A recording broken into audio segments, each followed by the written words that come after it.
Imagine for a second that framed piece of paper on your wall. You know the one, the $150,000 degree from a top 20 university, the MBA, the CPA, or that JD you sweated over for 3 years while living on caffeine and anxiety. And for decades, we were told that this paper was more than just a credential. It was the ultimate economic shield. It was the golden ticket that guaranteed you a seat at the table of the upper middle class, protecting you from the brutal fluctuations of the global market. We looked at the automation of the 1980s and the outsourcing of the 2000s and thought, that's a blue-collar problem. They can automate a factory arm, but they can't automate my judgment. And they can't replace my ability to navigate a complex legal contract or synthesize a quarterly earnings report. But have you noticed the silence lately? Walk into a corporate headquarters in Midtown Manhattan or Palo Alto today, in early 2026, and you'll find an eerie, library-like quiet. It's not just the lingering effect of remote work. It is the sound of digital displacement. It's the sound of thousands of high IQ brains being quietly removed from the engine of global commerce. While we are witnessing the paradox of the professional class, the most expensive brains are now, ironically, the easiest and most profitable to replace. Your judgment, which you spent 20 years refining, has been distilled into a series of predictable weights and biases in a neural network. Your creativity has been mapped. Your expertise has been commodified. Now, you might think your experience makes you indispensable. You've got the nuance, right? Yeah, you understand the human element. But here is the cold, hard truth that nobody in the C-suite wants to say out loud while you're still in the room. In the eyes of a balance sheet, your $150,000 salary is just a massive friction point. You are a slow, expensive CPU that requires health insurance, 2 weeks of vacation, and the occasional ego stroke. You thought your creativity and judgment were your moat. All in reality, they were just data points waiting to be mapped. Welcome to 2026. And this is the year the co-pilot officially took the controls, locked the cockpit door, and told the pilot to go find a hobby. If 2024 was the year of chatting with AI, where we all played around with prompts and marveled at how a bot could write a mediocre poem, then 2026 is the year of the agent. That we have moved past the era of large language models that just talk. We are now firmly in the era of AI agents that execute. These are autonomous entities that don't just suggest a strategy. They open the software, coordinate with other agents, move the money, file the paperwork, and analyze the results without a single human click. Morris, and the latest data for this year is, quite frankly, terrifying. We are looking at a landscape where 4.2 million high-earning Americans, individuals who did everything right, who played by the rules of the meritocracy, have suddenly become economically redundant. Yeah, this isn't the slow decline of the Rust Belt. This is a flash freeze of the white-collar world. The corporate world spent the last 2 years feeding us a comforting narrative. They called it AI augmentation. But they told us that AI wouldn't replace humans, but that humans with AI would replace humans without AI. It was a beautiful, inclusive lie designed to keep the workforce productive while the infrastructure for their replacement was being built. While the reality we are seeing today is much more cynical. Companies aren't looking for augmented employees who cost $150,000 plus benefits. They are looking for autopilot systems that cost the price of a mid-range server subscription. The thesis of our current economic moment is simple yet brutal. The middle class isn't being squeezed by inflation or taxes anymore. It is being erased because the cost of thinking has dropped to near zero. When the marginal cost of a professional-grade decision becomes cheaper than the electricity required to keep your office lights on, the smart friend you used to be to your company becomes an unnecessary expense. We aren't just talking about entry-level analysts. We are talking about the core of the American dream, the $150,000 a year professional, whose moat has just been evaporated by a $2 per hour algorithm. To understand why the $150,000 professional is currently in the crosshairs, we have to look at the cold, clinical math of what I call the judgment gap. For a century, the high-end labor market was built on a simple premise. Information is cheap, but judgment is expensive. You could buy a law book for $50, but you paid a senior partner $500 an hour to tell you which sentence in that book would save your company from a billion-dollar lawsuit. That price tag wasn't just for their time. It was for the 20 years of pattern recognition stored in their biological gray matter. But here's where the market absurdity kicks in. In 2026, we've reached a tipping point where the compute cost of a professional-grade decision has plummeted. While a senior auditor or a compliance officer expects a 6-figure salary, 401k matching, and a mahogany desk, an ensemble of AI agents running on optimized H100 or B200 clusters costs roughly $2 per hour in electricity and API tokens. We aren't just talking about a slight discount. We are talking about a 99.5% reduction in the cost of cognitive labor. Take the legal profession, for instance, the traditional fortress of the white-collar elite. For decades, the billable hour was the industry's holy grail. It incentivized inefficiency. If a discovery process took a team of 20 junior associates 3 months to comb through 5 million documents, the firm made a fortune. Today, that model is a smoking ruin. An AI agent doesn't read documents, it vectorizes them instantly. Though it identifies privilege, detects nuances in contractual liability, and cross-references case law across 50 jurisdictions in the time it takes you to take a sip of your overpriced latte. The judgment gap that humans use to fill, the ability to say, based on my experience, this clause is risky, has been closed by sheer brute force probability. When the machine is right 99.8% of the time and costs less than a gallon of gas per day, the human touch starts to look like a luxury tax that no rational shareholder is willing to pay. Now, you might think your intuition is the final frontier that a machine can't touch. But here's the real kicker. What you call intuition is just pattern recognition that you haven't bothered to quantify yet, and the machines have already solved the equation. This collapse of the professional moat extends deep into the world of finance and accounting. Think about the traditional CPA. For years, the value of an accountant was trust and verification. Well, we needed humans to sign off on the books because we needed a throat to choke if things went wrong. But in 2026, we've moved toward algorithmic trust. When an AI agent is integrated directly into a company's ERP system, auditing isn't something that happens every quarter. It happens every millisecond. The ledger is live. Every transaction is verified against global tax codes and compliance frameworks in real time. Why pay a mid-level finance manager $160,000 a year to reconcile accounts when the accounts are, by definition, never unreconciled? The role of the verifier is evaporating, leaving millions of finance professionals wondering why they spent 4 years learning GAAP standards that are now hard-coded into a $2 an hour algorithm. And then there is the great culling of middle management. Man, this is perhaps the most sarcastic twist in the modern economy. For years, the joke was that middle managers just attended meetings about meetings. And their job was to act as a human router, taking information from the top, translating it for the bottom, and vice versa. They were the coordinators. Well, in 2026, AI agents have proven to be the ultimate project managers. They don't have bad Mondays. They don't forget to CC the design lead. They allocate resources, set deadlines, and monitor KPIs with a level of granular precision that makes a human manager look like they're playing with blocks. When a CEO can look at a dashboard and see an AI agent autonomously shifting 500 developers to a new sprint based on real-time market sentiment analysis, the need for a director of operations making $200,000 a year disappears. We are seeing the rise of the inverted firm, a structure where a tiny handful of elite decision-makers sit at the top and a massive layer of autonomous agents execute at the bottom. The entire middle, the white-collar middle class, is being squeezed out of existence because they have become a latency in the system. They are the slow-moving parts in a machine that is trying to run at light speed. But here's the real kicker. Companies aren't just saving money by replacing you. They are building an entirely new business architecture that literally cannot function with humans in the loop because we are simply too slow to keep up with the data. While the individual tragedy of a lawyer or a middle manager losing their job is profound, the macro-level shift we're seeing in 2026 is where the true horror and the true economic absurdity lies. And behind the polished PR statements about AI-driven innovation, Fortune 500 companies are running what are known in the industry as shadow projects, or 90% initiatives. I've seen the internal memos. These aren't just efficiency drives, they are scorched earth policies for human overhead. The goal for many of these firms is to reach a 90% reduction in white-collar headcount by 2028.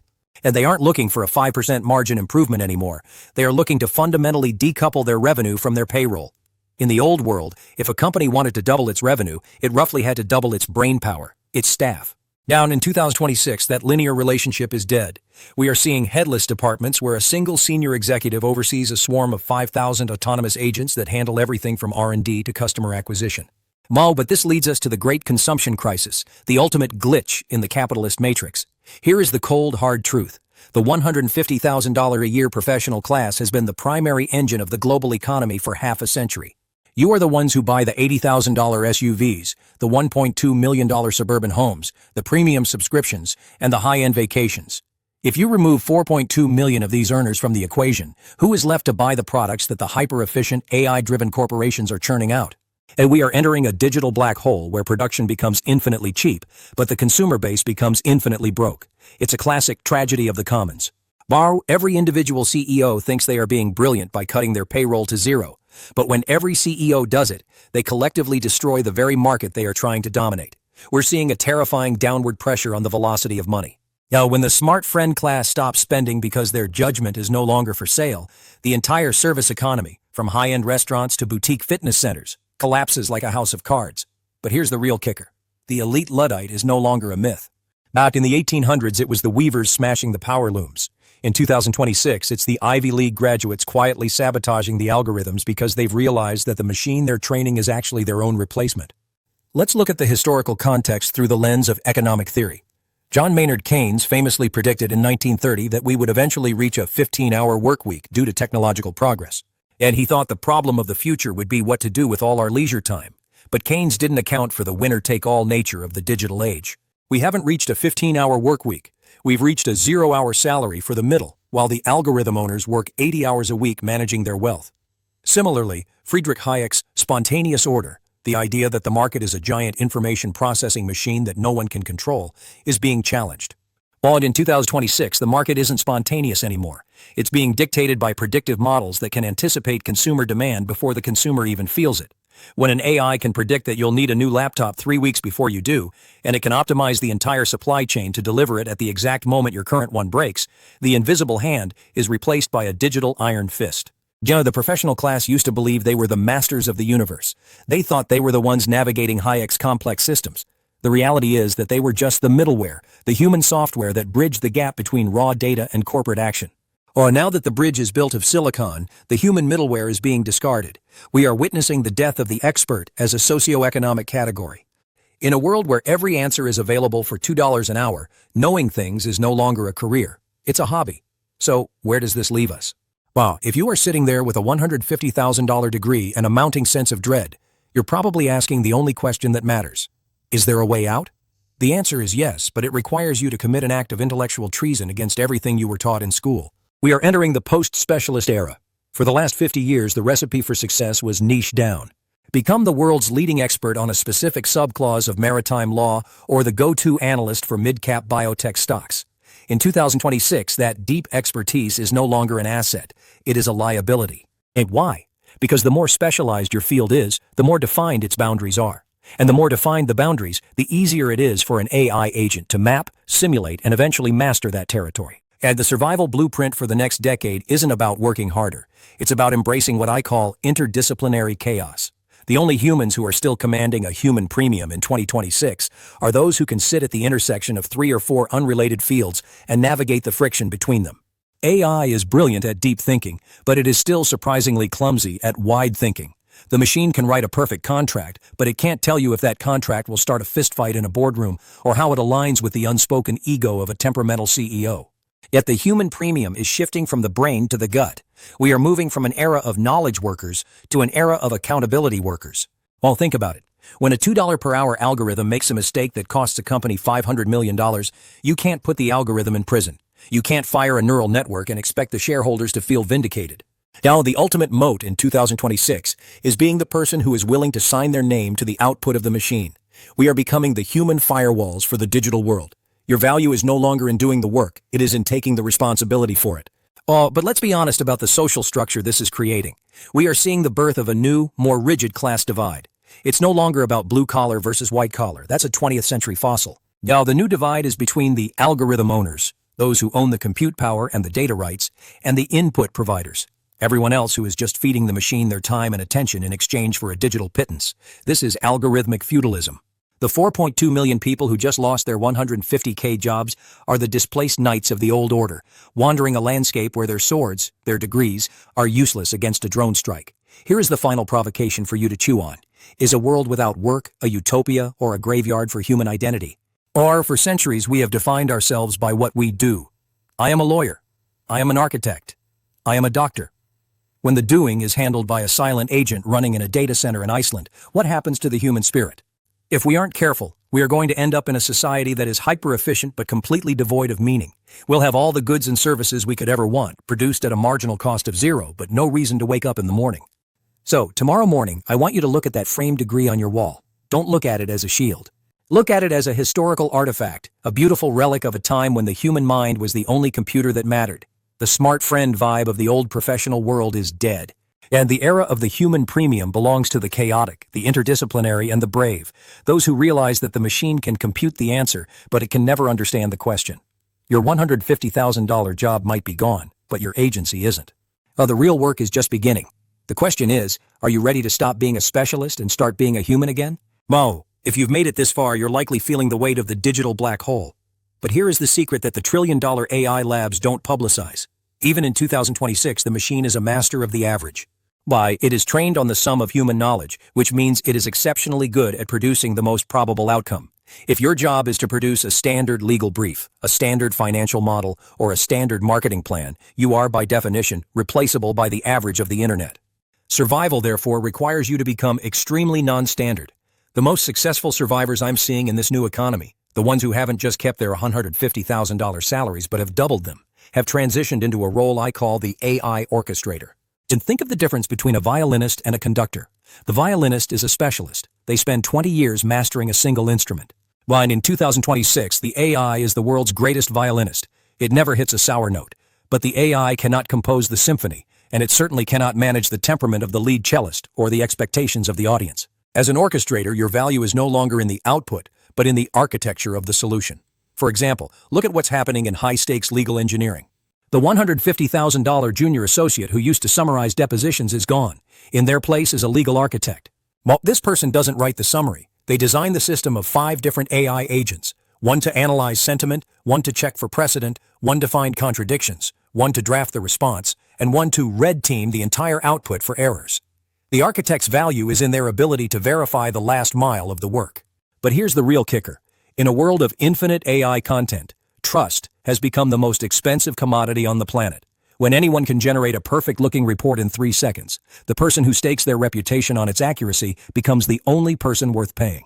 This brings us to the anti-algorithm skill set. There are 3 specific domains where the $2 an hour algorithm currently hits a brick wall. And the first is high-friction negotiation. AI can simulate a negotiation, but it cannot feel the room. And it cannot look a counterparty in the eye and realize they are bluffing because their tone shifted by half a semitone when they mentioned their Q4 projections. The second is ethical auditing. As companies automate, they are terrified of algorithmic drift, the moment their AI starts making biased or illegal decisions. The human who can audit the soul of the machine and guarantee its compliance to a board of directors is currently commanding a massive premium. The third is micro-niche dominance. The massive AI models are trained on global data. They are masters of the general, but they are remarkably poor at the hyper-local and the hyper-complex. If you are a specialist in the specific unwritten political nuances of the zoning laws in a single metropolitan area or the idiosyncratic supply chain of a specific rare earth mineral, you have a moat. The machine can't scrape what isn't digitized. Your deep local knowledge is a dark spot on the AI's map, and in those dark spots you are still king. Now you might think you need to go back to school for a computer science degree. But the cold, hard truth is that prompt engineering is already being automated by the AI itself. The real skill of 2026 isn't talking to the machine.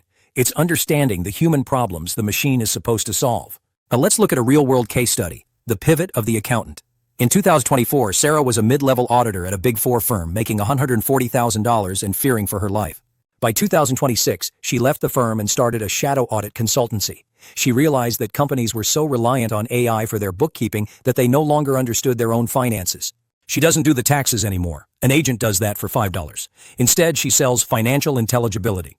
She explains to the CEO why the AI made certain capital allocation decisions and flags the hidden risks that the algorithm's optimization function ignored. She now charges $300,000 a year because she is the only one who can translate machine logic into business strategy.